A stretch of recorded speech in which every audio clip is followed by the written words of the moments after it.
ഇനി നമ്മൾ ഈ ചാപ്റ്ററിലെ മൂന്നാമത്തെ സെഷനാണ് പഠിക്കുന്നത്. That is diversity in the living world. Living വേൾഡിലെ ഡിഫറെന്റ് തരത്തിലുള്ള ലിവിങ് ഓർഗാനിസം, അതാണ് diversity in the living world കൊണ്ട് ഉദ്ദേശിക്കുന്നത് കേട്ടോ. നമ്മുടെ ചുറ്റുപാടും നോക്കിക്കഴിഞ്ഞു കഴിഞ്ഞാൽ നമുക്ക് large variety of living organisms കാണാൻ പറ്റും. അത് ചിലപ്പോൾ പോട്ടഡ് പ്ലാന്റ്സ് ആവാം, അതായത് നമ്മൾ നട്ടു വളർത്തുന്ന പ്ലാന്റ്സ് ആവാം, ഇൻസെക്ട്സ് ആവാം, ബേർഡ്സ് ആവാം, അതുപോലെ നമ്മൾ വളർത്തുന്ന പെറ്റ്സ് ആവാം, വേറെ ഏതെങ്കിലും ആനിമൽസോ പ്ലാന്റ്സോ എന്ത് വേണമെങ്കിലും ആവാം. അതേപോലെ തന്നെ there are also several organism നമുക്ക് കാണാൻ കഴിയാത്ത, that you can not see with your naked eye, നമ്മുടെ നേക്കഡ് ഐ കൊണ്ട് കാണാൻ കഴിയാത്ത ഒരുപാട് ലിവിങ് ഓർഗാനിസംസും നമ്മുടെ ചുറ്റുപാടും ഉണ്ട്. അതുപോലെ നമ്മൾ നോക്കുന്ന ഒരു ഏരിയ ഇൻക്രീസ് ചെയ്ത് കഴിഞ്ഞ് കഴിഞ്ഞാൽ നമുക്ക് കൂടുതൽ range of variety of living organism increase ചെയ്യുന്നതായിട്ട് കാണാം.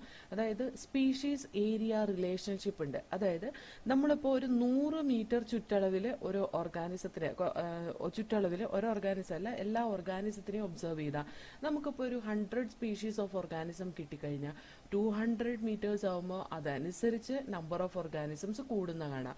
ഒരു പരിധി വരെ നമ്മൾ ഈ സെർച്ച് ഏരിയ, നമ്മുടെ റിസർച്ച് ഏരിയ കൂട്ടുന്തോറും ഓർഗാനിസത്തിന്റെ വെറൈറ്റി കൂടിക്കൂടി വരും. അത് കഴിഞ്ഞ് കഴിഞ്ഞാൽ പിന്നെ അത് അത്രമാത്രം വലിയ ഇൻക്രീസ് ഒന്നും കാണിക്കില്ല. നമ്മൾ സ്പീഷീസ് ഏരിയ റിലേഷൻഷിപ്പ് നമ്മൾ ഇനിയും എക്കോളജി പഠിക്കുമ്പോൾ അതിനകത്ത് പറയുന്നുണ്ട് കേട്ടോ. ഇപ്പൊ നിങ്ങൾ ഇത്രയും മനസ്സിലാക്കിയിരിക്കുക. അതായത് നമ്മൾ ഏരിയ കൂട്ടി സെർച്ച് ചെയ്യുന്നവരും വെറൈറ്റി ഓഫ് ലിവിങ് ഓർഗാനിസം കൂടിക്കൂടി വരുന്നതായിട്ട് നമുക്ക് കാണാൻ കഴിയും. ഇപ്പൊ നമ്മളൊരു ഡെൻസ് ഫോറസ്റ്റ് വിസിറ്റ് ചെയ്യണം, വളരെ തിക്കായിട്ടുള്ള ഒരു ഫോറസ്റ്റ് വിസിറ്റ് ചെയ്യുകയാണെങ്കിൽ നമുക്ക് much greater number and kinds of living ഓർഗാനിസത്തിനെ കാണാൻ കഴിയും. കാരണം എന്താണെന്ന് വെച്ചാൽ, അതായത് ഒരുപാട് വെറൈറ്റി ലിവിങ് ഓർഗാനിസത്തിനെ ബാക്കി സ്ഥലത്ത് കാണുന്നതിനേക്കാൾ കൂടുതൽ വെറൈറ്റി ലിവിങ് ഓർഗാനിസത്തിനെ കാണാൻ കഴിയും. കാരണം എന്താണെന്ന് വെച്ചാൽ ഈ തിക്ക് ഫോറസ്റ്റ് ഒരു നല്ല ഹാബിറ്റാറ്റ് ആണ് ലിവിങ് ഓർഗാനിസത്തിന്. അതിന് വേറെ ഒരു തരത്തിലുള്ള ഡിസ്റ്റർബൻസ് ഇല്ലാതെ അതിന് ഫ്രീ ആയിട്ട്, അല്ലെങ്കിൽ അതിന് അത്രയും സ്യൂട്ടബിൾ ആയിട്ടുള്ള ഒരു ഹാബിറ്റാറ്റ് ആയിരിക്കും ഫോറസ്റ്റ് നൽകുന്നത്. കാരണം അവിടെ ഒരുപാട് ഹ്യൂമൻ ബീങ്സിന്റെ ഇന്റർഫിയറൻസോ അങ്ങനെ ഒന്നും ഇല്ലാത്തത് കൊണ്ടും, അതേപോലെ ഇനഫ് പ്ലാന്റ്സിന്റെ അവൈലബിലിറ്റി ഉള്ളത് കൊണ്ടും ഒക്കെ പ്രൊഡക്ടിവിറ്റി ഒക്കെ കൂടും. അപ്പോൾ നമുക്കറിയാം അവിടെ എന്തായാലും സ്പീഷീസ് റിച്ച്നെസ് കൂടും, അതായത് നമ്പർ ഓഫ് സ്പീഷീസ് കൂടും. അതേപോലെ ഓരോ ഡിഫറെന്റ് കൈൻഡ് ഓഫ് പ്ലാന്റ്സും ആനിമൽസും അതർ ഓർഗാനിസം അത് ഓരോന്നും റെപ്രസെന്റ് ചെയ്യുന്ന ഒരു സ്പീഷീസിനെയാണ് കേട്ടോ. അതായത് ഓരോ ഡിഫറെന്റ് ടൈപ്സ് എന്ന് നമുക്ക് തോന്നുന്നൊക്കെ ഓരോ ഡിഫറെന്റ് സ്പീഷീസ് ആണ്.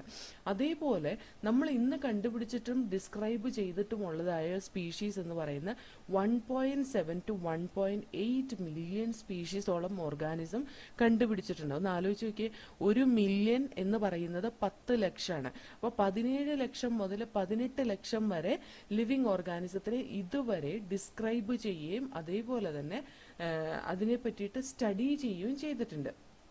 ഓക്കെ, ഇതിൽ നിന്ന് നമുക്ക് മനസ്സിലാവുന്ന എന്താണ്? ബയോഡൈവേഴ്സിറ്റി അല്ലെങ്കിൽ number and type of organism present on the earth നമ്മൾ 1.7 to 1.8 മില്യൺ എന്ന് നമുക്ക് പറയാം. പക്ഷെ നമുക്കറിയാം ഒരുപാട് ഹിഡൻ ഓർഗാനിസംസ് ഉണ്ട്. അത് നമ്മൾ എന്താ പറയുക, ഒരുപക്ഷെ നമ്മളത് കണ്ടുപിടിക്കുന്നതിന് മുമ്പ് തന്നെ എക്സ്റ്റിങ്ക്റ്റ് ആയി പോവാൻ ചാൻസും ഉണ്ട്. അതുകൊണ്ട് ഒരുപാട് ലിവിങ് ഓർഗാനിസംസ് ഇനിയും ഹിഡൻ ആയിട്ടുണ്ട് കണ്ടുപിടിക്കാനായിട്ട്. കാരണം ഈ ആമസോൺ ഫോറസ്റ്റിലേക്കൊക്കെ കയറി കഴിഞ്ഞ് കഴിഞ്ഞിട്ടുണ്ടെങ്കിൽ പല റീജിയനിലും ഹ്യൂമൻ ബീങ്സിന് എത്തിപ്പെടാൻ കഴിഞ്ഞിട്ടില്ല. അവിടെയൊക്കെ എത്തിപ്പെട്ട് കഴിഞ്ഞ് കഴിഞ്ഞാൽ നമുക്ക് ഒരുപാട് തരത്തിലുള്ള ലിവിങ് ഓർഗാനിസത്തിനെ ഇനിയും കണ്ടുപിടിക്കാൻ പറ്റും. ചിലപ്പോഴൊക്കെ നമ്മൾ പേപ്പറിൽ കാണാറുണ്ട്, ഇങ്ങനെ പുതിയ ഇനം ചിലന്തിയെ കണ്ടുപിടിച്ചു, പുതിയ ഇനം പക്ഷി, പുതിയ ഇനം ഇൻസെക്ട്, അങ്ങനെയൊക്കെ പറഞ്ഞിട്ട് നമ്മൾ കാണാറുണ്ട് അല്ലേ. അപ്പോൾ നമുക്ക് ഒരുപാട് ലിവിങ് ഓർഗാനിസം ഓൾറെഡി ഐഡന്റിഫൈ ചെയ്തിട്ടുണ്ട്, ഇനിയും ഒരുപാട് ഹിഡൻ ആയിട്ടുണ്ട് ടു ഐഡന്റിഫൈ. ഓക്കെ, നമ്മൾ ഓർക്കേണ്ട ഒരു കാര്യം എന്താണെന്ന് വെച്ചാൽ, നമ്മൾ ന്യൂ ഏരിയാസ് എക്സ്പ്ലോർ ചെയ്യും തോറും നമുക്ക് അതുപോലെ തന്നെ ഓൾഡ് ഏരിയാസ് പുതിയ ഓർഗാനിസത്തിനെ ഇപ്പോഴും കണ്ടുപിടിക്കപ്പെട്ടുകൊണ്ട് ഇരിക്കുകയാണ് അല്ലെ. നമുക്ക് ഇനിയും പുതിയ ഓർഗാനിസത്തിനെ കണ്ടുപിടിക്കുന്നതായിട്ട് നമുക്ക് കാണാൻ പറ്റും. ഇനി നമുക്ക് ഈ ലിവിങ് ഓർഗാനിസം, ഇത്രയും വെറൈറ്റി ലിവിങ് ഓർഗാനിസം ഉണ്ട് അല്ലേ. അപ്പോൾ ഈ ലിവിങ് ഓർഗാനിസത്തിനെ പറ്റിയിട്ട് എല്ലാത്തിനെയും പറ്റി പഠിക്കണമെങ്കിൽ നമ്മൾ ആ ലിവിങ് ഓർഗാനിസത്തിനെ പ്രോപ്പറായിട്ട് ക്യാരക്ടറൈസ് ചെയ്യണം. So here to study about these living organisms we should follow some steps. First step that is the characterization. Characterization എന്ന് പറഞ്ഞാൽ ശരിക്കും എന്താണ്? ഒരു ലിവിങ് ഓർഗാനിസത്തിനെ പറ്റിയിട്ടുള്ള എക്സ്പ്ലനേഷനെയാണ് ക്യാരക്ടറൈസേഷൻ എന്ന് പറയുന്നത്. ഒരു ലിവിങ് ഓർഗാനിസത്തിന്റെ ക്യാരക്ടറിസ്റ്റിക് ഫീച്ചേഴ്സ് പറഞ്ഞാൽ അതിനെ ക്യാരക്ടറൈസ് ചെയ്താൽ നമുക്കതിനെ ഐഡന്റിഫൈ ചെയ്യാൻ പറ്റും അല്ലേ. ഇപ്പം എനിക്കൊരു ലിവിങ് ഓർഗാനിസത്തിനെ അറിയില്ല, പക്ഷെ അതിന്റെ ക്യാരക്ടറിസ്റ്റിക് ഫീച്ചർ അറിയാം. ആ ക്യാരക്ടറിസ്റ്റിക് ഫീച്ചർ ഒന്നുപോലെ വളരെ എക്സ്പീരിയൻസ്ഡ് ആയ ഒരു ടാക്സോണമിസ്റ്റിനോട് ഞാൻ പറഞ്ഞു കൊടുക്കുകയാണ്. അതല്ലെങ്കിൽ ഞാൻ ഏതെങ്കിലും ഒരു ടാക്സോണമിക് ടൂള്, അതായത് നമ്മൾ ക്ലാസിഫൈ ചെയ്യാൻ വേണ്ടിയിട്ട്, ഓർഗാനിസത്തിനെ ക്ലാസിഫൈ ചെയ്യാൻ വേണ്ടിയിട്ട് നമ്മൾ യൂസ് ചെയ്യുന്ന ഒരു ടൂളോ എന്തെങ്കിലും വെച്ച് ഞാൻ റെഫർ ചെയ്താൽ I can easily identify that organism if it is already found out, already discover ചെയ്ത് വെച്ചേക്കുന്നതാണ് എന്നുണ്ടെങ്കിൽ ആ ഓർഗാനിസത്തിനെ നമുക്ക് ഐഡന്റിഫൈ ചെയ്യാൻ കഴിയും. അതേപോലെ നെക്സ്റ്റ് എന്ന് പറയുന്ന ക്ലാസിഫിക്കേഷൻ ആണ്. ഐഡന്റിഫൈ ചെയ്ത് കഴിഞ്ഞു കഴിഞ്ഞാൽ ഈ ഓർഗാനിസം മറ്റ് ഇതിനു മുമ്പ് കണ്ടുപിടിക്കപ്പെട്ടിട്ടുള്ള ഏത് ഓർഗാനിസം ആയിട്ടാണോ കൂടുതൽ സിമിലാരിറ്റി ഉള്ളത് അതനുസരിച്ച് നമുക്കതിനെ ക്ലാസിഫൈ ചെയ്യാൻ കഴിയും. ക്ലാസിഫൈ ചെയ്ത് കഴിഞ്ഞാൽ പിന്നീട് നമ്മൾ കൊടുക്കുന്ന അതിന്റെ നോമൻക്ലേച്ചർ ആണ്. നോമൻക്ലേച്ചർ എന്ന് പറഞ്ഞാൽ അതിന് നെയിമിംഗ് കൊടുക്കുക എന്ന് പറയും. അതായത് ആ ലിവിങ് ഓർഗാനിസത്തിന് നമ്മളൊരു പർട്ടിക്കുലർ നെയിം കൊടുക്കണം. അല്ലെങ്കിൽ എന്താന്ന് ചോദിച്ചാൽ ഈ വെർനാക്കുലർ അല്ലെങ്കിൽ ലോക്കൽ നെയിം വെച്ച് നമ്മളൊരു ഓർഗാനിസത്തിനെ എക്സ്പ്ലെയിൻ ചെയ്താൽ നമ്മൾ ലോക്കൽ നെയിം നമ്മുടെ നാട്ടിൽ പറയുന്ന അതേ പേര് through out the world follow ചെയ്യൽ കഴിയില്ല. എന്ന് പറഞ്ഞാൽ നമ്മൾ through out the world follow ചെയ്യുന്ന ഒരു യുണീക്ക് നെയിം ലിവിങ് ഓർഗാനിസത്തിന് കൊടുക്കണം. ഓക്കെ, അപ്പൊ നമ്മൾ ഈ ചാപ്റ്ററിൽ നമ്മൾ പഠിക്കാൻ പോകുന്ന ഈ 4 കാര്യങ്ങളാണ് കേട്ടോ. അതായത് characterization of living organism, identification of living organism, classification of living organism and nomenclature of living organism. ഇത് പഠിക്കുന്നത് നേരെ ഓപ്പോസിറ്റ് ഓർഡറിലാന്ന് മാത്രം. അതായത് ഫസ്റ്റ് നമ്മൾ എങ്ങനെയാണ് ഓർഗാനിസത്തിന് നെയിം ചെയ്യുന്നതെന്ന്, സെക്കൻഡ് അതിനെ എങ്ങനെ ക്ലാസിഫൈ ചെയ്യാന്ന്, തേർഡ് വൺ അതിന് എങ്ങനെ ഐഡന്റിഫൈ ചെയ്യാന്ന്, then fourth one characterization. Identification and characterization നമ്മൾ ഒരുമിച്ചാണ് പഠിക്കുന്നത് കേട്ടോ. അപ്പോൾ ഇത് സ്റ്റെപ്പ് ബൈ സ്റ്റെപ്പ് ആയിട്ട് ഇത് ഓരോന്നായിട്ടാണ് നമ്മൾ ഈ ചാപ്റ്ററിൽ പഠിക്കാൻ പോകുന്നത്. ഓക്കെ, അപ്പോൾ നമ്മൾ അത്രയും ഭാഗം ഒന്ന് വായിച്ചു നോക്കാം. If you look around, you will see a large variety of living organisms, be it potted plants, insects, birds, your pets or other animals and plants. There are also several organisms that you cannot see with your naked eye, but they are all around you. If you were to increase the area that you make observation in, the range and variety of organisms that you see would increase. Obviously, if you were to visit a dense forest, you would probably see a much greater number and kinds of living organisms in it. Each different kind of plant, animal or organism that you see represent a species. The number of species that are known and described range between 1.7 to 1.8 million. This refers to biodiversity or the number and type of organism present on Earth. We should remember here that as we explore new areas and even old ones, new organisms are continuously being identified. നമ്മൾ ആദ്യം പഠിച്ച പോലെ there are millions of plants and animals in the world അല്ലെ. 1.7 to 1.8 million species എന്നല്ലേ പറഞ്ഞത്. അതേപോലെ millions of organisms അല്ലെങ്കിൽ millions of plants and animals ഈ വേൾഡിലുണ്ട്. ഓക്കെ, ഈ പ്ലാന്റ്സും ആനിമൽസും നമ്മുടെ ഏരിയയിൽ കാണുന്ന പ്ലാന്റ്സിനെ ആനിമൽസിനെ നമ്മൾ നമ്മുടെ ലോക്കൽ നെയിംസ് കൊണ്ടാണ് റെപ്രസെന്റ് ചെയ്യുന്നത്.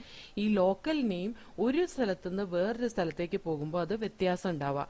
അതൊരു കൺട്രിയിൽ തന്നെയാണെങ്കിൽ ഡിഫറെന്റ് ഏരിയാസിലെ ഡിഫറെന്റ് ലോക്കൽ നെയിംസ് ആയിരിക്കും യൂസ് ചെയ്യുന്നത്. ഓക്കെ, അതുകൊണ്ട് തന്നെ നമ്മളിപ്പോൾ ഒരാളോട് ഒരു കാര്യം പറഞ്ഞ് മനസ്സിലാക്കാൻ ബുദ്ധിമുട്ടുന്ന അല്ലെങ്കിൽ മനസ്സിലാക്കാൻ കഴിയാതെ കൺഫ്യൂഷൻ ഉണ്ടാക്കുന്ന അതേ ഒരു ഫീൽ ആയിരിക്കും ആ ഒരു ഓർഗാനിസത്തിന്റെ ലോക്കൽ നെയിം കൊണ്ട് കൊണ്ട് നമുക്ക് ആ ഓർഗാനിസത്തിനെ മനസ്സിലാക്കിക്കാൻ കഴിയാത്ത ഒരവസ്ഥ എന്ന് പറയുന്നത്. Okay, so here we can say probably you would recognize the confusion that would be created if we did not find a ways and means to talk to each other.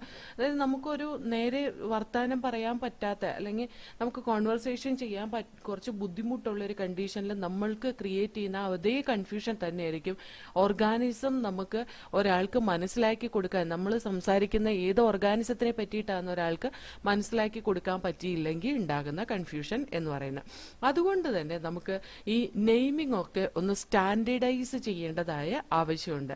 ആ standardise ചെയ്യുമ്പോൾ ഓരോ living ഓർഗാനിസത്തിനും ഒരു എന്താ പറയാ, ഓരോ particular ഓർഗാനിസത്തിനും ഒരു same name ആണ് all over the വേൾഡിൽ യൂസ് ചെയ്യേണ്ടത്. അതിനെയാണ് നമ്മൾ നോമൻക്ലേച്ചർ എന്ന് പറയുന്നത്.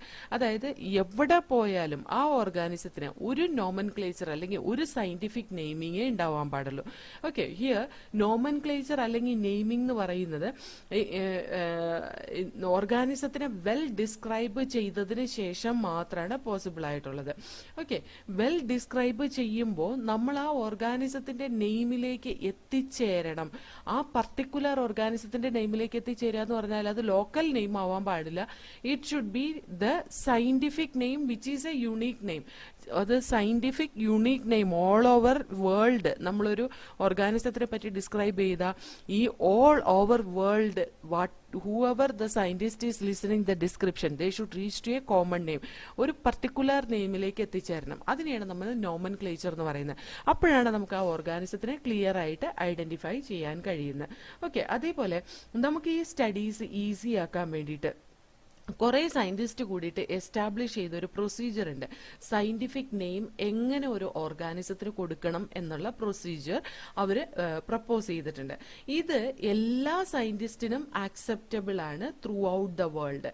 പ്ലാന്റ്സിന് വേണ്ടിയിട്ട് സയന്റിഫിക് നെയിം കൊടുക്കുന്നത് on the basis of agreed principles and criteria. അതായത് കുറെ പ്ലാന്റ്സിന് സയന്റിഫിക് നെയിം കൊടുക്കുന്നത് കുറെ agreed principles and criteria which is given in the International Code for Botanical Nomenclature. International Code for Botanical Nomenclatureൽ കൊടുത്തിട്ടുള്ള കുറെ പ്രിൻസിപ്പിൾസും ക്രൈറ്റീരിയയും അനുസരിച്ചാണ് പ്ലാന്റ്സിനെ ക്ലാസിഫൈ ചെയ്യുന്നത്. അതേപോലെ തന്നെ ആനിമൽസിനെ ക്ലാസിഫൈ ചെയ്യുന്നത് ഇന്റർനാഷണൽ കോഡ് ഓഫ് സുവോളജിക്കൽ നോമൻക്ലേച്ചറിൽ കൊടുത്തിട്ടുള്ള കുറെ പ്രിൻസിപ്പിൾസും ക്രൈറ്റീരിയയും ബേസ് ചെയ്തിട്ടാണ് ആനിമൽസിനെ ക്ലാസിഫൈ ചെയ്യുന്നത്. സയന്റിഫിക് നെയിം എൻഷുർ ചെയ്യുന്ന എന്താണെന്ന് വെച്ചിട്ടുണ്ടെങ്കിൽ ഓരോ ലിവിങ് ഓർഗാനിസത്തിന് ഒരു നെയിം മാത്രമേ ഉള്ളൂ ത്രൂ ഔട്ട് ദ വേൾഡ്. അപ്പൊ ഒരു description of any living organism അത് ചെന്നെത്തിക്കുന്നത്, ഒരാൾക്ക് അതിനെ ചെന്നെത്തിക്കുന്നത് ഒരു സെയിം നെയിമിലേക്കായിരിക്കും. അതായത് ത്രൂ ഔട്ട് ദ വേൾഡ് ആരൊരു ലിവിങ് ഓർഗാനിസത്തിനെ പറ്റിയിട്ടുള്ള ഡിസ്ക്രിപ്ഷൻ കേട്ടാലും അവര് എല്ലാവരും എത്തിച്ചേരുന്നത് ഒരു നെയിമിലേക്കായിരിക്കും. അതാണ് നോമൻക്ലേച്ചർ കൊണ്ടുള്ള ഗുണം. അപ്പൊ ഈ നോമൻക്ലേച്ചർ ഒക്കെ ചെയ്യുന്നത് ചില പ്രൊസീജിയേഴ്സും ക്രൈറ്റീരിയയും ഒക്കെ നമ്മൾ ICBNലും ICZNലും ഒക്കെ കൊടുത്തേക്കുന്ന ക്രൈറ്റീരിയാസും പ്രിൻസിപ്പിൾസും ഒക്കെ അനുസരിച്ചാണ് അതിനെ നോമൻക്ലേച്ചർ ചെയ്യുന്നത്. ഓക്കെ, അതേപോലെ തന്നെ ഒരു ഓർഗാനിസത്തിന് കൊടുത്ത ഒരു പേര് it should not give to any other known organism. They also ensure that such a name has not been used for any other known organism. അപ്പൊ നമുക്കൊന്ന് വായിച്ചു നോക്കാം അവിടെ. As stated earlier, there are millions of plants and animals in the world. We know the plants and animals in our own area by their local name. These local names would vary from place to place, even within a country. Probably you would recognize the confusion that would be created if we did not find ways and means to talk to each other to refer to organism we are talking about. Hence, there is a need to standardize the naming of living organisms such that a particular organism is known by the same name all over the world. This process is called as nomenclature. Obviously, nomenclature or naming is only possible when the organism is described correctly and we know to what organism the name is attached to. This is identification. In order to facilitate the study, number of scientists have established procedures to assign a scientific name to each known organism. This is acceptable to biologists all over the world. For plants, scientific names are based on agreed principles and criteria which are provided in International Code for Botanical Nomenclature or ICBN. You may ask, how are animals named? Animal taxonomists have evolved International Code of Zoological Nomenclature or ICZN. The scientific names ensure that each organism has only one name. Description of any organism should enable the people in any part of the world to arrive at the same name. They also ensure that such a name has not been used for any other non-organism. Biologists follow universally accepted principles to provide scientific name to non-organism. അതായത് നമ്മൾ പറഞ്ഞു ICBN, ICZN ഇതൊക്കെ the universal laws ആണ് for providing the scientific name to living organism. Okay, ഇങ്ങനെ universally accepted principles ഒക്കെ വെച്ച് scientific naming living organismത്തിന് കൊടുക്കുന്നത് binomial നോമൻക്ലേച്ചറിനാണ്. Binomial nomenclature എന്ന് പറഞ്ഞാൽ ഒരു ഓർഗാനിസത്തിന് നെയിം ചെയ്യുമ്പോൾ രണ്ട് ടേംസ് ഉണ്ടാവും അതിനകത്ത്. ആ രണ്ട് ടേംസ് ഉള്ള നെയിമിങ്ങിനെയാണ് ബൈനോമിയൽ നോമൻക്ലേച്ചർ എന്ന് പറയുന്നത്.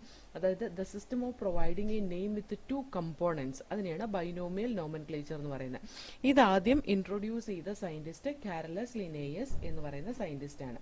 ഇന്ന് ലോകത്തിലുള്ള എല്ലാ ബയോളജിസ്റ്റും ഫോളോ ചെയ്യുന്നത് ഈ ബൈനോമിയൽ നോമൻക്ലേച്ചർ ആണ്. ഇതിന്റെ രണ്ട് കമ്പോണൻസ് എന്ന് പറയുന്നത് generic name and specific epithet.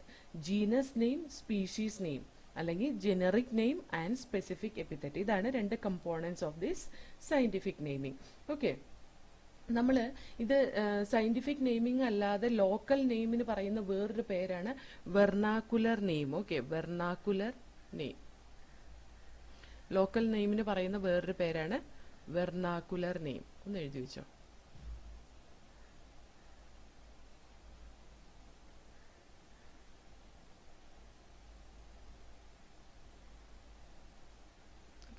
വെർനാക്കുലർ naming എന്ന് പറഞ്ഞാൽ എന്താണെന്ന് അറിയാതെ പോണ്ട. അപ്പോൾ സയന്റിഫിക് നെയിമിൽ നമ്മൾ ഫോളോ ചെയ്യുന്ന ബൈനോമിയൽ നോമൻക്ലേച്ചർ ആണ്. ബൈനോമിയൽ നോമൻക്ലേച്ചർ ഇൻട്രൊഡ്യൂസ് ചെയ്ത സയന്റിസ്റ്റ് കാരലസ് ലിനേയസ് ആണ്. കാരലസ് ലിനേയസ് ഇൻട്രൊഡ്യൂസ് ചെയ്ത ബൈനോമിയൽ നോമൻക്ലേച്ചർ ആണ് ത്രൂ ഔട്ട് ദ വേൾഡ് എന്ന് ബയോളജിസ്റ്റ് യൂസ് ചെയ്യുന്ന നോമൻക്ലേച്ചറിന് വേണ്ടിയിട്ട്.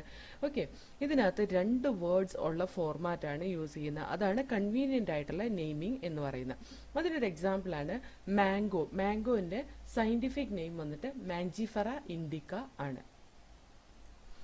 Mangifera indica the scientific name of mango, അതൊരു ബൈനോമിയൽ നോമൻക്ലേച്ചറിന് എക്സാമ്പിൾ ആണ്. അത് എഴുതിയേക്കുന്ന നോക്കിക്കേ, ഈ എഴുതിയേക്കുന്ന ഇറ്റാലിക്സിലാണ്. അതിന്റെ ജീനസ് നെയിം അല്ലെങ്കിൽ generic name Mangifera.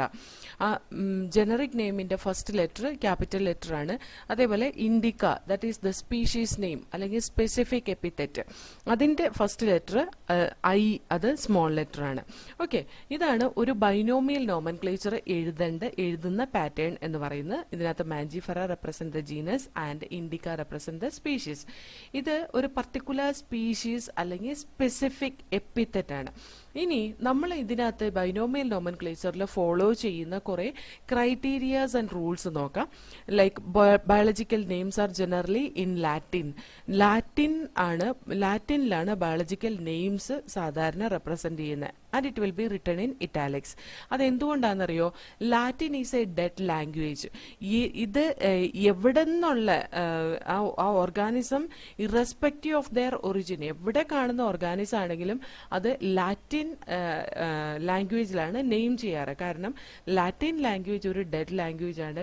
It is not undergoing any changes. ബാക്കി ലാംഗ്വേജസ് ഒക്കെ നോക്കിക്കഴിഞ്ഞ് കഴിഞ്ഞാൽ കുറെ ചേഞ്ചസും അല്ലെങ്കിൽ പല പ്ലേസിലും പല തരത്തിൽ യൂസ് ചെയ്യുന്ന. എക്സാമ്പിൾ ഇഫ് ഈ സി ഇംഗ്ലീഷ്, നമുക്കറിയാം അമേരിക്കൻ ഇംഗ്ലീഷ്, ബ്രിട്ടൻ ഇംഗ്ലീഷ് എന്ന് പറഞ്ഞ് നമ്മൾ തന്നെ രണ്ട് തരത്തിൽ ഇംഗ്ലീഷ് പഠിക്കുന്നുണ്ട് അല്ലെ. അപ്പൊ അങ്ങനത്തെയൊക്കെ കേസിൽ അവിടെ ഒരു ചേഞ്ച് ഉണ്ട്. പക്ഷെ Latin language it is a dead language, it is not undergoing any change. അതുകൊണ്ടാണ് ഈ തരത്തിലുള്ള ബയോളജിക്കൽ നെയിമിങ്ങിനൊക്കെ വേണ്ടിയിട്ട് ലാറ്റിൻ ലാംഗ്വേജ് യൂസ് ചെയ്യുന്നത്. ലാറ്റിൻ ലാംഗ്വേജ് ആണ് റെപ്രസെന്റ് ചെയ്യാൻ വേണ്ടിയിട്ടാണ് അത് ഇറ്റാലിക്സിൽ ടൈപ്പ് ചെയ്യുന്നത്. കണ്ടോ, മാഞ്ചിഫെറ ഇൻഡിക്ക ഇറ്റാലിക്സിൽ ടൈപ്പ് ചെയ്തേക്കുന്നുണ്ടോ?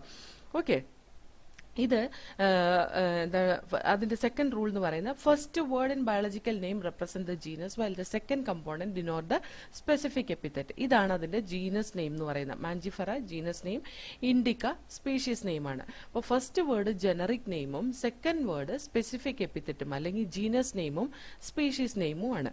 ഈ രണ്ട് വേർഡ്സും biological നെയിമാണ്.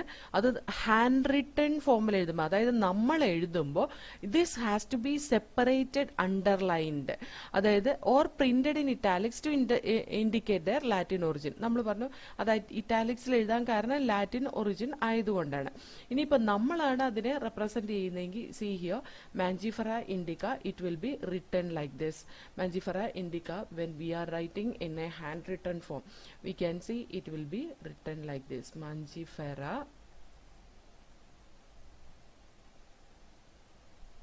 indica, it will be underlined separately. Separate ആയിട്ട് അണ്ടർലൈൻ ചെയ്യണം, അല്ലാണ്ട് അത് കൂട്ടി അണ്ടർലൈൻ ചെയ്യാൻ പാടില്ല. ഇത് സെപ്പറേറ്റ് ആയിട്ട് അണ്ടർലൈൻ ചെയ്യുന്ന കാണിക്കുന്നത് ഇറ്റാലിക്സ് ആണ് കേട്ടോ. അല്ലെങ്കിൽ അത് ഇറ്റാലിക്സിൽ പ്രിന്റ് ചെയ്ത് നമുക്ക് വേർഡ് റെപ്രസെന്റ് ചെയ്യാം, അല്ലെങ്കിൽ ആ നെയിം റെപ്രസെന്റ് ചെയ്യാം. ഓക്കെ, ഫസ്റ്റ് വേർഡ് ജീനസ് അത് ക്യാപിറ്റൽ ലെറ്ററിൽ സ്റ്റാർട്ട് ചെയ്യണം. അതേപോലെ സ്പെസിഫിക് എപ്പിത്തറ്റ് സ്മോൾ ലെറ്ററിൽ സ്റ്റാർട്ട് ചെയ്യണം. ഓക്കെ, നമ്മൾ ഈ മാഞ്ചിഫെറ ഇൻഡിക്ക എന്ന് പറയുന്ന എക്സാമ്പിൾ നോക്കുമ്പോൾ കാണാൻ കഴിയും. ഇനി അതിന്റെ ഓദർ ആരാണോ ഇത് കണ്ടുപിടിച്ച, അല്ലെങ്കിൽ ആരാണോ ഈ സ്പീഷീസ് നെയിം ചെയ്തിട്ടുള്ളത്, സ്പെസിഫിക് എപ്പിത്തറ്റിന്റെ അവസാനം നമുക്ക് ബയോളജിക്കൽ നെയിമിന്റെ അവസാനം നമുക്ക് ആ abbreviated form of the scientist also can be included. അത് റോമൻ ലെറ്ററിൽ എഴുതിയാൽ മതി, കാരണം അത് ലാറ്റിൻ ഒറിജിൻ അല്ല, അത് അയാളുടെ പേരാണ് അല്ലെ. അപ്പൊ മാഞ്ചിഫെറ ഇൻഡിക്ക എന്ന് പറയുന്ന ആ ഒരു സ്പീഷീസ് ഡിസ്ക്രൈബ് ചെയ്ത സയന്റിസ്റ്റ് ലിനേയസാ, അതിന് നെയിം കൊടുത്തതും ലിനേയസാ. അതുകൊണ്ട് നമ്മൾ അതിനെ മാഞ്ചിഫെറ ഇൻഡിക്ക ലിൻ എന്ന് റെപ്രസെന്റ് ചെയ്യാം കംപ്ലീറ്റ് ആയിട്ട്. മാഞ്ചിഫെറ ഇൻഡിക്ക ലിൻ എന്ന് റെപ്രസെന്റ് ചെയ്യാം കംപ്ലീറ്റ് ആയിട്ട്. ഓക്കെ, ഇനി നമുക്കിതൊന്ന് വായിച്ചു നോക്കാം. Biologists follow universally accepted principles to provide the scientific names to non-organism. Each name has two components, the generic name and the specific epithet. This system of providing a name with the two components is called binomial nomenclature. This naming system given by Carolus Linnaeus is being practiced by biologists all over the world. This naming system using a two-word format was found convenient. Let us take the example of mango to understand the way of providing scientific name better. The scientific name of mango is written as Mangifera indica. Let us see how it is a binomial name. In this name, Mangifera represents the genus, while indica is a particular species or a specific epithet. Other universal rules of nomenclature are as follows. First rule of nomenclature is biological names are generally in Latin and written in italics. They are Latinized or derived from Latin irrespective of their origin. The first word in biological name represents the genus, while the second word the second component denote the specific epithet. Both the words in a biological name, when handwritten, are separately underlined or printed in italics to indicate their Latin origin. The first word denoting the genus starts with a capital letter, while a specific epithet starts with a small letter. It can be illustrated with the example Mangifera indica. Next, name of the author appears after the specific epithet, that is, at the end of the biological name, and is written in an abbreviated form, that is, Mangifera indica Lin. It indicates that this species was first described by Linnaeus.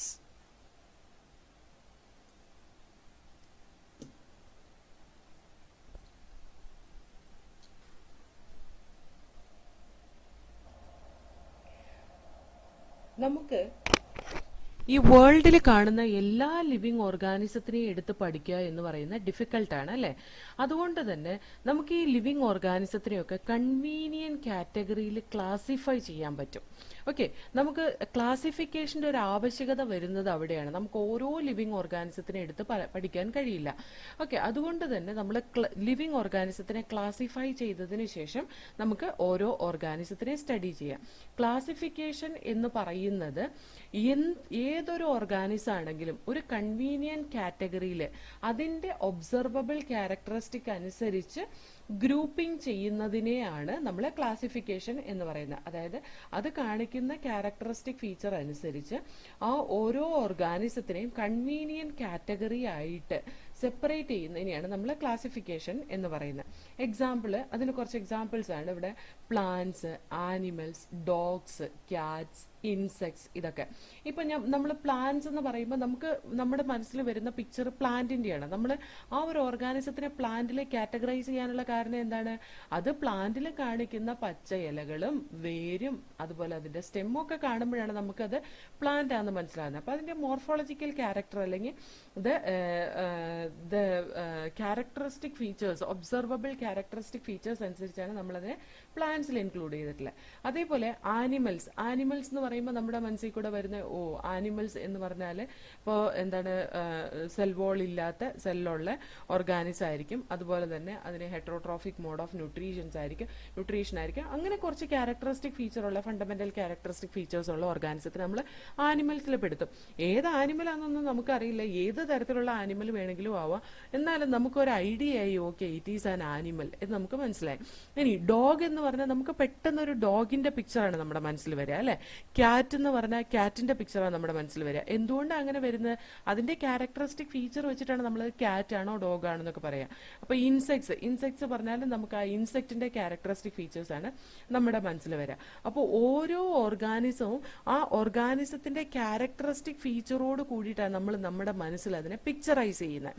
എന്ന് പറഞ്ഞ അതിന്റെ observable characteristic feature അനുസരിച്ച് അതിനെ ഓരോ category ആയിട്ട് divide ചെയ്യും. അതിനെയാണ് നമ്മൾ ക്ലാസിഫിക്കേഷൻ എന്ന് പറയുന്നത്. ഓക്കെ, നമ്മൾ ഈ ഓരോ ടേമും പറയുമ്പോൾ നമ്മൾ ചില ക്യാരക്ടറിസ്റ്റിക് ഫീച്ചേഴ്സ് ഇതിനോട് അസോസിയേറ്റ് ആയിട്ട് കാണും എന്ന് പറഞ്ഞല്ലോ. അപ്പൊ നമ്മൾ ഡോഗിനെ പറ്റി പറയുമ്പോൾ നമ്മൾ ഒരിക്കലും ക്യാറ്റിനെ ഇമാജിൻ ചെയ്യില്ല. ഡോഗ് എന്ന് പറഞ്ഞാൽ നമ്മുടെ മനസ്സിൽ വരുന്ന എപ്പോഴും ഒരു നായുടെ ഡയഗ്രം ആയിരിക്കും, അല്ലെ? അതേപോലെ തന്നെ ഡോഗ് എന്ന് പറയുമ്പോൾ ഒരു എന്താ പറയാ, അൽസേഷൻ എന്ന് പറയുമ്പോഴത്തേക്ക് നമുക്ക് വീണ്ടും ഒരു ക്ലിയർ പിക്ചർ ആണ് വരുന്നത്. അതായത് വീണ്ടും കുറച്ചും കൂടെ ഒബ്സർവബിൾ ക്യാരക്ടറിസ്റ്റിക്സും കുറച്ചും കൂടെ സ്പെസിഫിക് ആയിട്ടുള്ള ഒരു ഓർഗാനിസത്തിനെ നമുക്ക് കിട്ടും, അല്ലെ? അതേപോലെ മാമൽസ് എന്നാ പറയുന്നെങ്കിലോ, മാമൽസിന്റെ ക്യാരക്ടറിസ്റ്റിക് ഫീച്ചർ എന്ന് പറഞ്ഞാൽ നമ്മൾ ചെറിയ ക്ലാസ്സിൽ മുതൽ പഠിക്കുന്നുണ്ട്. അതിന് ബോഡി ഹെയർ ഉണ്ടാവും, എക്സ്റ്റേണൽ ഇയേഴ്സ് ഉണ്ടാവും, അതേപോലെ മാമറി ഗ്ലാൻസ് ഉണ്ടാവും. ഇതൊക്കെ മാമൽസിന്റെ ക്യാരക്ടറിസ്റ്റിക് ഫീച്ചറാണ്. അപ്പൊ നമ്മൾ മാമൽസ് എന്ന് പറയുമ്പോൾ ഒരുപാട് മാമൽസ് ഉണ്ട്. പക്ഷെ ഏത് മാമലാന്ന് നമുക്കറിയില്ല. മാമൽ എന്ന് പറയുമ്പോൾ ഇപ്പൊ നമുക്ക് ക്യാറ്റ്, ഡോഗ്, കൗ, ഹ്യൂമൻ ബീങ്സ്, ഇതൊക്കെ മാമൽസ് ആണ്. അപ്പൊ നമുക്ക് മാമൽ എന്ന് പറയുമ്പോൾ നമ്മുടെ മനസ്സിൽ ഒരു പർട്ടിക്കുലർ ഡയഗ്രം അല്ല വരിക. ഈ എന്താ പറയാ, എക്സ്റ്റേണൽ ഇയറും ബോഡി ഹെയറും അതേപോലെ തന്നെ മാമറി ഗ്ലാൻസും ഒക്കെ ഉള്ള ഒരു ഓർഗാനിസം എന്നാണ് നമ്മുടെ മനസ്സിൽ വരിക. ഓക്കെ, അപ്പൊ നമ്മൾ ഈ ഒരു കോൺസെപ്റ്റ്, അതായത് ഒരു ഒബ്സർവബിൾ ക്യാരക്ടറിസ്റ്റിക് വെച്ചിട്ട് നമുക്ക് ഓരോ ഓർഗാനിസത്തിനെയും കാറ്റഗറൈസ് ചെയ്യുന്നതിന് നമ്മൾ ക്ലാസിഫിക്കേഷൻ എന്ന് പറയുന്നത്. അതേപോലെ തന്നെ പ്ലാന്റ്സിന്റെ കേസിൽ വീറ്റ് എന്ന് പറഞ്ഞാൽ നമ്മൾ ഒരിക്കലും റൈസിനെ പറ്റി ചിന്തിക്കാറില്ല. നമ്മൾ വീറ്റ് പ്ലാന്റിനെ ആയിരിക്കും നമ്മൾ മനസ്സിൽ കാണാം. അതേപോലെ നമ്മൾ ഈ ഓരോന്ന് നോക്കിയാൽ ഇപ്പൊ ആനിമൽസ് തന്നെ പറഞ്ഞു, മാമൽസ്, ആനിമൽ, മാമൽ, അതേപോലെ തന്നെ ഡോഗ്, അൽസേഷൻ, ഇങ്ങനെയൊക്കെ പറഞ്ഞു, അല്ലെ? അപ്പൊ നമ്മൾ ഈ dog, cat, mammal, wheat, rice, plants, animals, ഇതൊക്കെ ഡിഫറെന്റ് കാറ്റഗറീസ് ആണ് നമ്മൾ പറയുന്നത്. ഓക്കെ, ഈ ഡിഫറെന്റ് കാറ്റഗറീസിന് നമുക്ക് സയന്റിഫിക് ടേം ടാക്സ എന്ന് യൂസ് ചെയ്യാം. ഓക്കെ, ആ ഓരോ കാറ്റഗറീന് നമുക്ക് എന്ത് യൂസ് ചെയ്യാം? ടാക്സ എന്ന് യൂസ് ചെയ്യാം. ഓക്കെ, അപ്പൊ ഡിഫറെന്റ് ലെവൽസിൽ നമുക്ക് ഓരോ ഓർഗാനിസത്തിനെ പറയാം. ഡിഫറെന്റ് ടാക്സയിൽ, ഡിഫറെന്റ് കാറ്റഗറിയിൽ നമുക്ക് ഓരോ ഓർഗാനിസത്തിനെ റെപ്രസെന്റ് ചെയ്യാം. എക്സാമ്പിൾ, ഇഫ് വി സേ ഞാനൊരു അൽസേഷനെ പറ്റിയിട്ടാണ് പറയാൻ പോകുന്നത്. ഒരു അൽസേഷൻ ഡോഗ് എന്ന് പറയുന്നത് അതൊരു ആനിമലിൽ വരുന്നതാണ്. ആ ആനിമൽ എന്ന് പറയുന്ന ഒരു കാറ്റഗറിയാണ്. ആ കാറ്റഗറി എന്ന് പറയുന്നത് സയന്റിഫിക്കലി ഒരു ടാക്സയാണ്, അല്ലെ?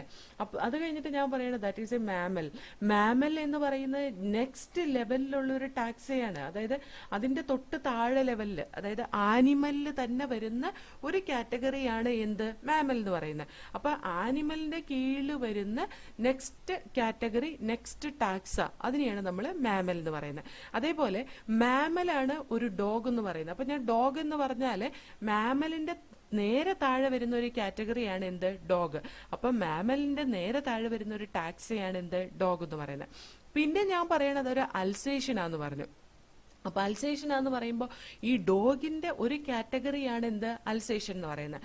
ആ ഡോഗിന്റെ കീഴിൽ വരുന്ന ഒരു ടാക്സയാണ് എന്ത്? അൽസേഷൻ എന്ന് പറയുന്നത്. അപ്പൊ നമ്മൾ ഇവിടെ നോക്കിക്കഴിഞ്ഞു കഴിഞ്ഞപ്പോൾ ഈ ആനിമൽസ്, മാമൽസ്, ഡോഗ്, അതേപോലെ തന്നെ അൽസേഷൻ, ഇതൊക്കെ ഡിഫറെന്റ് ലെവൽസിൽ അല്ലെങ്കിൽ ഡിഫറെന്റ് ലെവലിലാണ് ഇതിനെ കാറ്റഗറൈസ് ചെയ്തേക്കുന്നത്.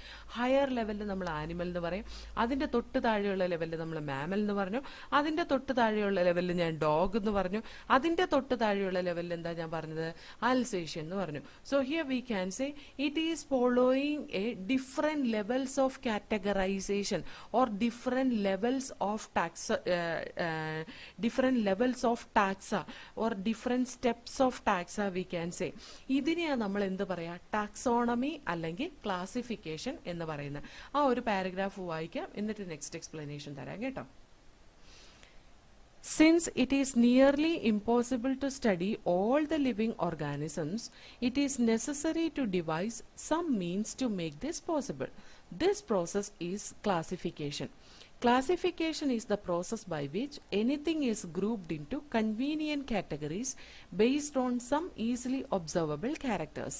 For example, we easily recognize groups such as plants or animals, or dogs, cats, or insects.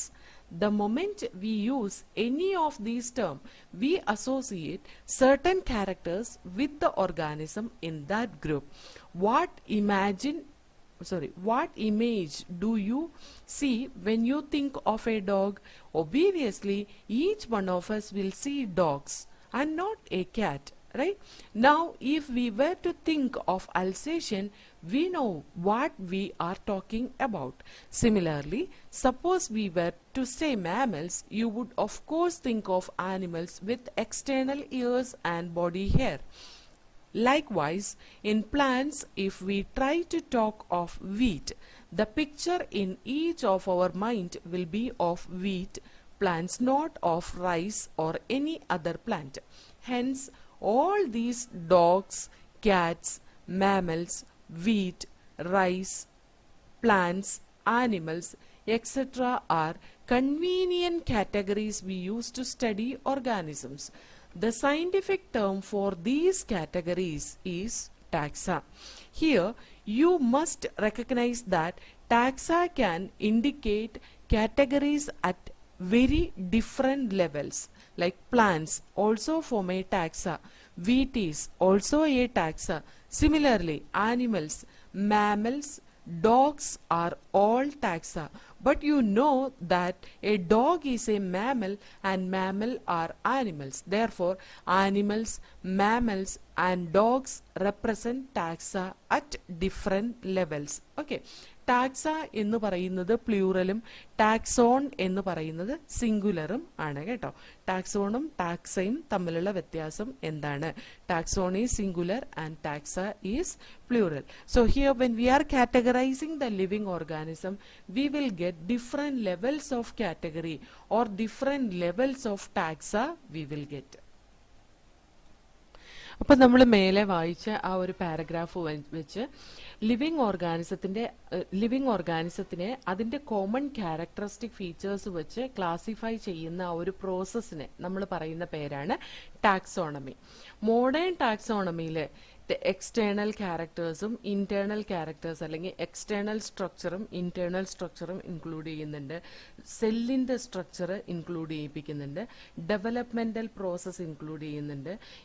Developmental process എന്ന് പറയുന്നത് ഒരു ഓർഗാനിസം അത് സൈഗോട്ടിൽ നിന്ന് എങ്ങനെ ഒരു കംപ്ലീറ്റ് ഓർഗാനിസം ആയിട്ട് ഡെവലപ്പ് ചെയ്യുന്നു, അതാണ് ഡെവലപ്മെന്റൽ പ്രോസസ് എന്ന് പറയുന്നത് കേട്ടോ. അതേപോലെ എക്കോളജിക്കൽ ഇൻഫർമേഷൻ, ഓർഗാനിസം അത് അതിന്റെ പരിതസ്ഥിതിയിൽ എങ്ങനെ ജീവിക്കുന്നു, അതിന്റെ ഹാബിറ്റാറ്റിൽ എങ്ങനെ അറ്റാച്ച് ചെയ്ത് ജീവിക്കുന്നു, അതിന്റെ ഹാബിറ്റാറ്റ് ഏത് തരത്തിലുള്ളതാണ്, ഇതെല്ലാം ഇൻക്ലൂഡ് ചെയ്യിപ്പിച്ചിട്ടാണ് മോഡേൺ ടാക്സോണമിക് സ്റ്റഡീസ് ചെയ്തിട്ടുള്ളത്, മോഡേൺ ടാക്സോണമി ക്ലാസിഫിക്കേഷൻ ചെയ്തിട്ടുള്ളത്. അപ്പോൾ ക്യാരക്ടറൈസേഷനും ഐഡന്റിഫിക്കേഷനും ക്ലാസിഫിക്കേഷനും നോമൻക്ലേച്ചറും എല്ലാം ടാക്സോണമിക്ക് അടിസ്ഥാനപരമായിട്ടുള്ള പ്രോസസ്സാണ്. ഓക്കെ, ടാക്സോണമിക്ക് അടിസ്ഥാനപരമായ പ്രോസസ്സാണ് ക്യാരക്ടറൈസേഷൻ. ഓർഗാനിസത്തിന്റെ ക്യാരക്ടർ എക്സ്പ്ലെയിൻ ചെയ്യുക, അത് ഏതാണെന്ന് ഐഡന്റിഫൈ ചെയ്യുക, അതിനെ പ്രോപ്പർ ഗ്രൂപ്പിൽ ക്ലാസിഫൈ ചെയ്യുക, അതിന് നോമൻക്ലേച്ചർ കൊടുക്കുക. ഇതെല്ലാം കൂടെ കൂടിയിട്ടാണ് നമ്മൾ എന്ത് പറയാ, ടാക്സോണമി എന്ന് പറയാം. അല്ലെങ്കിൽ എന്താ പറയാ, taxonomic study, classify and study the living organism എന്ന് പറയാം. ടാക്സോണമി എന്ന് പറയുന്നത് വേറെ ഒന്നല്ല, ക്ലാസിഫിക്കേഷൻ തന്നെയാണ്. പക്ഷെ ഇതെല്ലാം കൂടെ അതിനകത്ത് ഉൾക്കൊള്ളുന്നുണ്ട് എന്ന് മാത്രം. ഓക്കെ, ഈ ടാക്സോണമി എന്ന് പറയുന്നത് ഇന്ന് കണ്ടുപിടിച്ചതോ അല്ലെങ്കിൽ ഹ്യൂമൻ ബീങ്സ് സയൻസ് ഡെവലപ്പ് ചെയ്തതിന് ശേഷം ഡെവലപ്പ് ആയതോ ഒന്നും അല്ല ടാക്സോണമി എന്ന് പറയുന്നത്. പണ്ട് കാലങ്ങളിൽ മുതൽ ലിവിങ് ഓർഗാനിസത്തിനെ ആളുകൾ ക്ലാസിഫൈ ചെയ്തിരുന്നു. പക്ഷേ അവിടെ ക്ലാസിഫിക്കേഷൻ അവർ ചെയ്തത് അവരുടെ യൂസ് ഡിസ്യൂസ് അനുസരിച്ചാണ്. അവർക്ക് വേണ്ട ഓർഗാനിസം, അവർക്ക് യൂസ്ഫുൾ ആയിട്ടുള്ള ഓർഗാനിസം, അവർക്ക് യൂസ്ഫുൾ അല്ലാത്ത ഓർഗാനിസം, അങ്ങനെയാണ് പണ്ട് കാലങ്ങളിൽ ഹ്യൂമൻ ബീങ്സ് ഈ ഓർഗാനിസത്തിനെ ക്ലാസിഫൈ ചെയ്തിരുന്നത്. അതായത് ചില ഓർഗാനിസത്തിനെ അവർ ഫുഡ് സോഴ്സ് ആയിട്ടും ക്ലോത്തിങ്ങിന് വേണ്ടിയിട്ടും ഷെൽട്ടറിന് വേണ്ടിയിട്ടൊക്കെ യൂസ് ചെയ്തിട്ടുണ്ട്. അങ്ങനെ ആ യൂസ് അനുസരിച്ചും, അതല്ലാതെ യൂസ്ലെസ് ആയിട്ടുള്ള ഓർഗാനിസം അങ്ങനെയായിരുന്നു ക്ലാസിഫൈ ചെയ്തിട്ടുണ്ടായിരുന്നത്. ഓക്കെ, ഇനി ഹ്യൂമൻ ബീങ്സ് കുറെ കാലങ്ങളായിട്ട് ഈ എന്താ പറയാ ക്ലാസിഫിക്കേഷൻ പ്രോപ്പറായിട്ട് ഡെവലപ്പ് ചെയ്യുകയും ലിവിംഗ് ഓർഗാനിസത്തിന്റെ ക്യാരക്ടറിസ്റ്റിക് ഫീച്ചേഴ്സ് കൺസിഡർ ചെയ്ത് ആ ഡൈവേഴ്സിറ്റിനെ കുറിച്ച് സ്റ്റഡി ചെയ്യുകയും ചെയ്തപ്പോൾ അവര് അതിന്റെ കൂടെ ലിവിംഗ് ഓർഗാനിസംസ് തമ്മിലുള്ള റിലേഷൻഷിപ്പും കൂടി പരിഗണിക്കാൻ ശ്രമിച്ചിട്ടുണ്ട്. ഓക്കെ, അതായത് ലിവിംഗ് ഓർഗാനിസത്തിനെ ഡിസ്ക്രൈബ് ചെയ്യുകയും സ്റ്റഡി ചെയ്യുകയും അവരുടെ ഡൈവേഴ്സിറ്റി, ഒരുപാട് ഡിഫറെന്റ് വെറൈറ്റീസ് ഉണ്ട് എന്ന് പഠിക്കുമ്പോഴും ആ different varieties of living organisms തമ്മിലുള്ള റിലേഷൻഷിപ്പും കൂടി അവർ സ്റ്റഡി ചെയ്യാൻ ശ്രമിച്ചിട്ടുണ്ട്. ഇങ്ങനെയുള്ള ബ്രാഞ്ച് ഓഫ് സ്റ്റഡിക്ക് നമ്മൾ പറയുന്ന പേരാണ് സിസ്റ്റമാറ്റിക്സ്. ഈ സിസ്റ്റമാറ്റിക്സ് എന്ന് പറയുന്ന വേർഡ് അത് ലാറ്റിൻ വേർഡാണ്. അത് ഡിറൈവ് ചെയ്ത് സിസ്റ്റമ എന്ന ലാറ്റിൻ വേർഡിൽ നിന്നാണ്. ഈ സിസ്റ്റമയുടെ അർത്ഥം എന്താണെന്ന് ചോദിച്ചാൽ സിസ്റ്റമാറ്റിക് അറേഞ്ച്മെന്റ് ഓഫ് ഓർഗാനിസം. എങ്ങനെയാ അത് സിസ്റ്റമാറ്റിക് അറേഞ്ച്മെന്റ് ഓഫ് ഓർഗാനിസം ആവുന്നത്? രണ്ട് ഓർഗാനിസംസ് തമ്മിലുള്ള റിലേഷൻഷിപ്പും കൂടെ കൺസിഡർ ചെയ്ത് അതിനെ നമ്മൾ സ്റ്റഡി ചെയ്യുമ്പോൾ അതൊരു സിസ്റ്റമാറ്റിക് അറേഞ്ച്മെന്റിലേക്ക് വരും അല്ലെ. ആ systematic arrangement of living organism we can see in the systematic way of classification. Okay, Linnaeus ഈ സിസ്റ്റമ നാച്ചുറേ എന്ന അദ്ദേഹത്തിന്റെ ബുക്കില് ഈ systematic way of classification of living organism first use ചെയ്തിട്ടുണ്ട്. Linnaeus used Systema Naturae as the title of his publication. അദ്ദേഹത്തിന്റെ ഒരു പബ്ലിക്കേഷന്റെ ടൈറ്റിലാണ്, അതിന്റെ heading ആണ് സിസ്റ്റമ നാച്ചുറേ എന്ന് പറയുന്നത്. ഈ സിസ്റ്റമ നാച്ചുറയില് systematic arrangement of living organism തന്നെയാണ് കൊടുത്തിട്ടുള്ളത്. ഏകദേശം 4300 ചെല്ലുവാനും, അതായത് 4326 അങ്ങനെ എന്തോ ആണ് ഒരു നമ്പർ, അത്രയും ആനിമൽസിനെയാണ് അദ്ദേഹം ഈ പറയുന്ന സിസ്റ്റമ നാച്ചുറേ എന്ന് പറയുന്ന അദ്ദേഹത്തിന്റെ പബ്ലിക്കേഷനിൽ ഇൻക്ലൂഡ് ചെയ്യിപ്പിച്ചിട്ടുള്ളത് കേട്ടോ.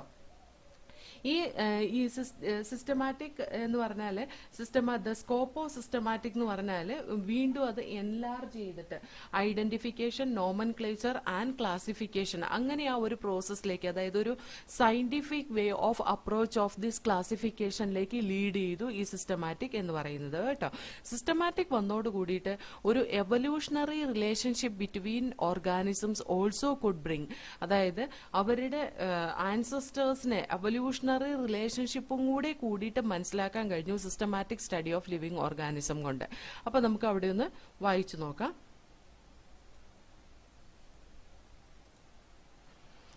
Hence, based on characteristics, all living organisms can be classified into different taxa. This process of classification is taxonomy. External and internal structure, along with the structure of cell, development process and ecological information of organisms are essential and form the basis of modern taxonomic studies. Hence, characterization, identification, classification and nomenclature are the processes that are basic to taxonomy. Taxonomy is not something new. Human beings have always been interested in knowing more and more about the various kinds of organisms, particularly with reference to their own use. In early days, human beings needed to find sources for their basic need of food, clothing and shelter. Hence, the earliest classifications were based on the uses of various organisms. Human beings were since long not only interested in knowing more about different kinds of organisms and their diversities, but also the relationship among them. This branch of study was referred to as systematics. The word systematic is derived from the Latin word systema, which means systematic arrangement of organisms. Linnaeus used Systema Naturae as the title of his publication. The scope of systematics was later enlarged to include identification, nomenclature, and classification. Systematics takes into account evolutionary relationship between the organisms. ഇനി നമുക്ക് next സെക്ഷനിലെ taxonomy categories പഠിക്കാം കേട്ടോ.